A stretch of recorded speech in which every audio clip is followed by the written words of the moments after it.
दोस्तों सर्दियों के मौसम में जो सीजनल पौधे ग्रो किए जाते हैं उन पर बहुत ही खूबसूरत फूल आते हैं। उन्हीं में से एक है गजानिया।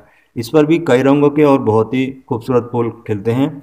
तो दोस्तों आज की वीडियो में हम गजानिया के केयर के बारे में जानेंगे। इसको कौन सा फर्टिलाइजर देना है इसके बारे में बात करेंगे। अगर आपके पास भी गजानिया का पौधा है और आप इसकी केयर करना चाहते हैं और इसको कोई अच्छा फर्टिलाइजर देना चाहते हैं तो आप इस वीडियो को पूरा ज़रूर देखें। दोस्तों गजानिया को बहुत ही आसान तरीके से सीड के द्वारा ग्रो किया जाता है और मैंने सुना है इसको कटिंग से भी ग्रो किया जा सकता है। कटिंग को किस तरीके से लगाना है और किस तरीके से ग्रो किया जाता है इसके बारे में मुझे जानकारी नहीं है। अगर आपको जानकारी हो तो कमेंट बॉक्स में कमेंट करके बता सकते हैं। और दोस्तों इसके पौधों की जड़ों से नए नए पौधे निकलते रहते हैं, मतलब ये मल्टीप्लाई होता रहता है और ये बहुत ही हार्डी प्लांट है। अगर दोस्तों इसके लिए धूप की बात की जाए तो मैं आपको बताना चाहता हूँ इसको पूरा दिन की धूप चाहिए, फुल सनलाइट चाहिए। अगर आप इसको शेडी एरिया में रखते हैं तो इसकी ग्रोथ तो होगी लेकिन इस पर फूल नहीं आएंगे। अगर आप इसको ऐसी जगह रखते हैं जहाँ पर आधा दिन की धूप आती हो, पूरा दिन की धूप नहीं आती हो, तब भी इस पर फूल आने के चांस कम हो जाते हैं। मतलब जो अच्छी फ्लावरिंग होती है धूप में, वैसी फ्लावरिंग हल्की धूप में नहीं हो पाती है। तो आपको ऐसी जगह रखना है इसको जहाँ पर पूरा दिन की अच्छी धूप मिलती हो।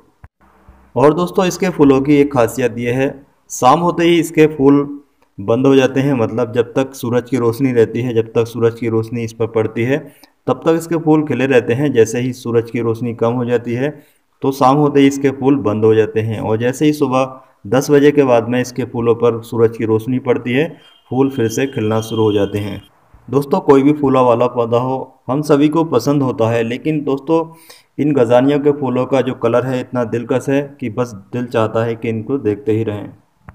तो चलिए फ्रेंड्स अब बात कर लेते हैं गजानिया के पौधों को किस तरीके की मिट्टी में लगाना चाहिए।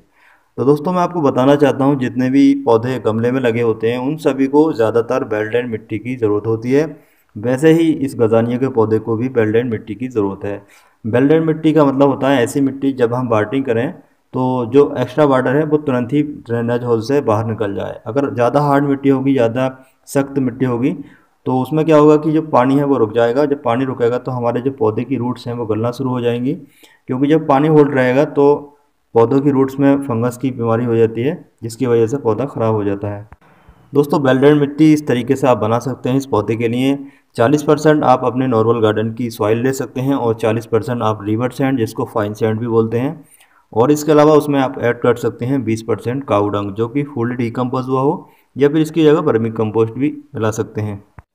तो चलिए फ्रेंड्स अब हम बात कर लेते हैं वाटरिंग की, इस पौधे को कितना पानी देना चाहिए।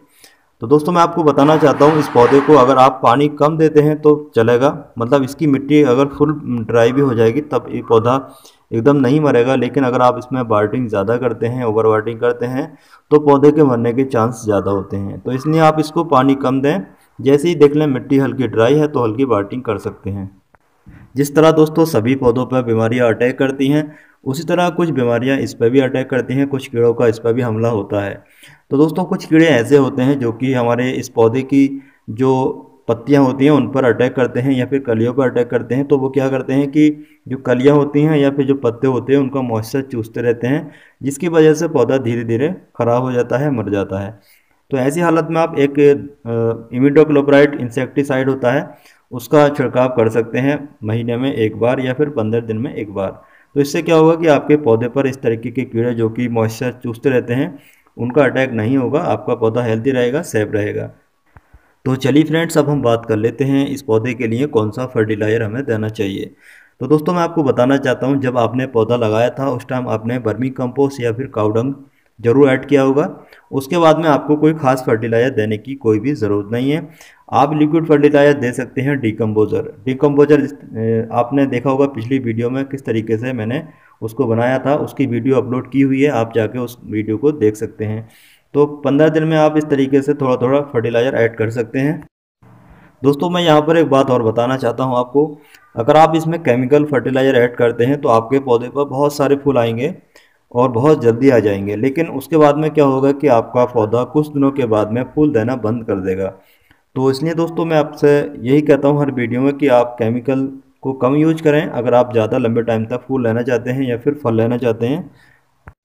तो दोस्तों आज की वीडियो में बस इतना ही। मुझे उम्मीद है कि आपको ये जानकारी पसंद आई होगी।